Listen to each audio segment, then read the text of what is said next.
This was rather odd and at the same time super traumatizing. And it was like this. Going back from a rave, my designated driver promised me that he was okay. I saw those yellow and black curve ahead signs. I looked to my left and he was dead asleep at the wheel. I'd love to say that I did something heroic or tough, but I wailed like a banshee and I tucked the steering wheel left into a ditch, and I then proceeded to wail at him until he gave me the driver's seat.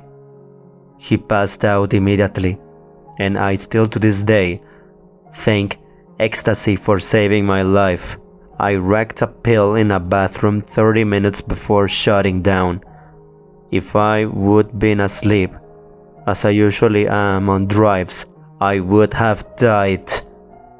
If you are going to consume these kind of substances that are considered illegal, make sure you do it in your own home, never in a place that can be busted. Always find a designated driver. Sleep in a car. None of it is worth it. And honestly, I hold no ill will to the guy. And none of us knew. It was just the blind leading the blind.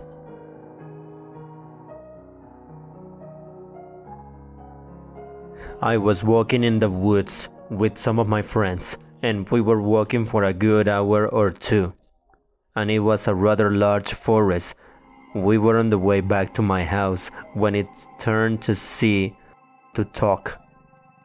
All of a sudden, my friend was gone. I looked down the tree and I can see him. I can see my friend. His eyes were totally big as plates.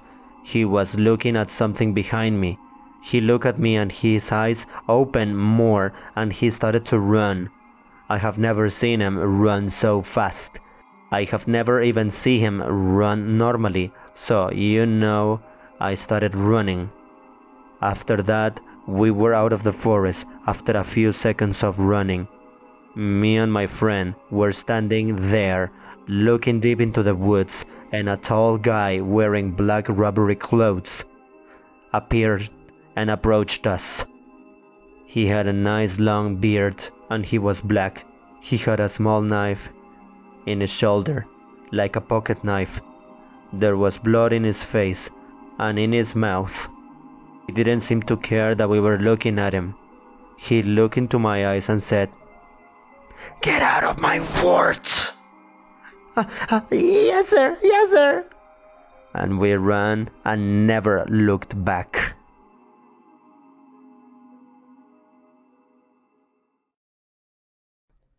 I was 18 years old, and I was also 6 months pregnant.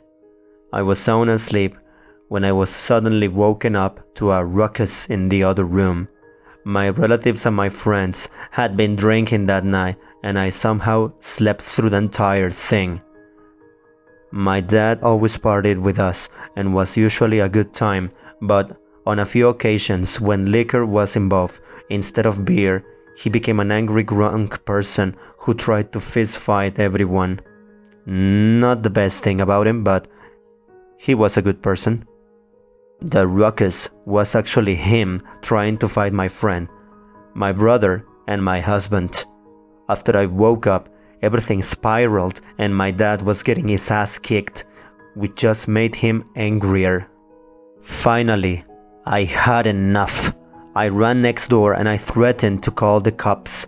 My grandma was awake by then and trying to keep my dad from coming inside. She was standing between my dad and me, and by that point, for whatever reason, all of his anger was geared to little old pregnant me, who had nothing to do with any of it. And then something in his brain snapped, and he pulled his huge knife and cut his wrist over and over in front of us. Then pointed at me and screamed, "This is your fault!"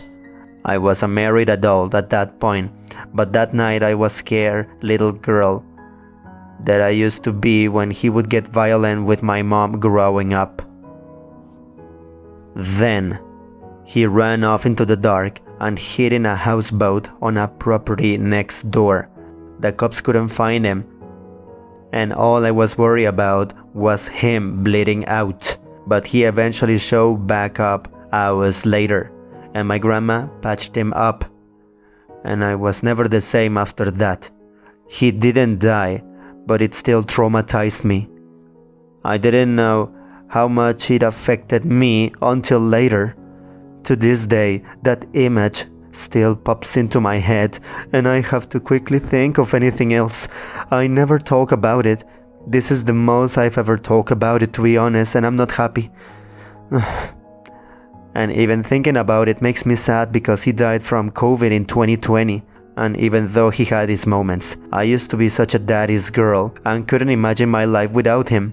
So, having that terrible memory of him consumes me with guilt anytime I think about it, because I know it would break his heart knowing it's a memory I have of him.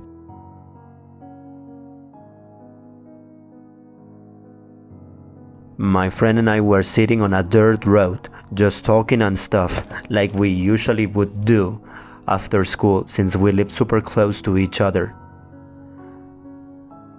She looks past my shoulder, and as I go to look, she says, "Hey, Dirt! Hey, Dirt, get up! Don't look behind you, and run to that sign at the end of the road, okay?" Me, being slightly scared and confused, hesitantly agreed, and we both run on the count of 3. We start running, and after making it to the sign, I look to where she was looking a few moments ago, and I see a pure black figure, probably 6 to 7 feet tall, which is equals to 2.5 meters, slowly walking towards us. We turn away to talk for close to 7 seconds, and when we turned back, it was gone. There was no way it could have gotten out of our sights that quickly, because it was a completely open space before, with no cover around and no place to hide. After about 10 minutes, we were sitting on the road again. Yeah, we are kind of stupid. And then she shakes my shoulder and points to a little curb that curves into a different neighborhood nearby. I do, and I see the figure again, hunched over on the side. Keep in mind, this is a fairly busy part of the area, so there were plenty of cars. We watch for a few seconds before a car comes and shines its headlights on the area before turning. In that tiny moment that the headlights were saying on the figure, it disappears. It didn't run, it didn't stand, it just disappeared. It vanished into thin air. After the car's headlights weren't on it anymore, it was back on the side of the road, hunched over in the exact same spot as before. After seeing that, we start walking towards my house, and I get that awful feeling that someone is staring at me, or even worse, something. I look back and I see the figure standing beside the sign we were standing beside a few minutes ago. After running all the way home, we both brush it off until a few hours later. A few more of our friends arrive and we go outside again. We just ran around and goofed off again.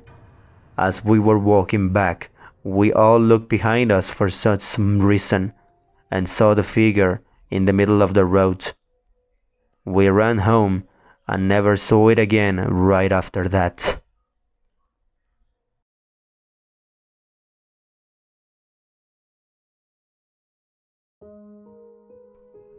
I was in high school riding around with a guy friend of mine, a year or two older than me, so it felt super cool to be with someone who could drive.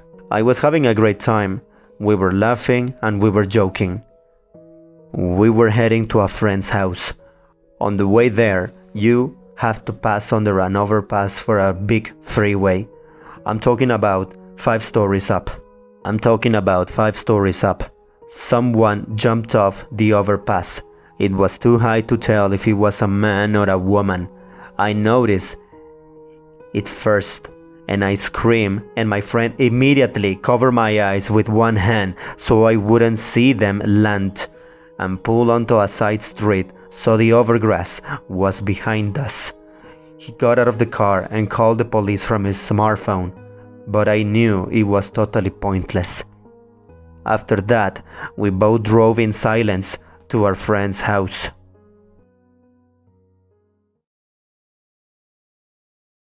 I saw two guys getting shot at by some men of the mob. That's the best word I can use, the mob. It was 3 years ago, back in July 2019. I was driving by with my parents. Dad was driving, Mom was in the back seat, and I was in the passenger seat. And there was a truck right in front of us. We were waiting for the red light when suddenly a group of 3 people with tactical vests and large caliber weapons descended from the truck and started shooting into a parked car with 2 individuals inside just a few meters away from us, but in the opposite side of the road. Fortunately, we managed to flee away really quick, but it was terrifying. Mom didn't even react to it at first, cause luckily she was distracted reading something on the phone, but later on we were shaking, especially me, because I saw those dead bodies. It's just awful what an assault rifle can do. I couldn't sleep properly thinking about the whole thing for a week or so. A truly awful experience though, and I think it has been the most awful, dangerous, and also the most scariest thing I've ever witnessed in my whole life. What the scariest thing I've ever witnessed with my own eyes? Watching my classmate and friend having a stroke. I was in high school. We were on a school trip and we stayed overnight in camp. I stayed in a room with her. She was a diabetic. I woke up in the middle of the night out of nowhere and I was whispering her name. I don't even know why. Just to check if she was okay, I suppose. She wasn't answering, just snoring or so.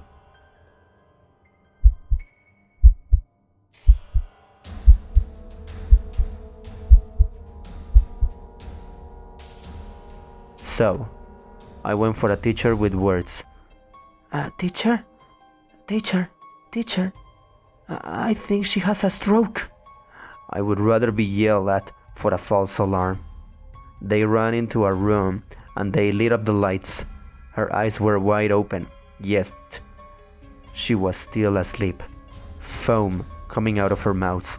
Teacher took her by her shoulders and he tried to wake her up with that gentle shaking. No use. I was crying and I tried to guide him on how to use the syringe, the last help one. Oh my god. I told him, and my classmate started shaking and screaming. She was taken to the hospital, and now she's completely fine.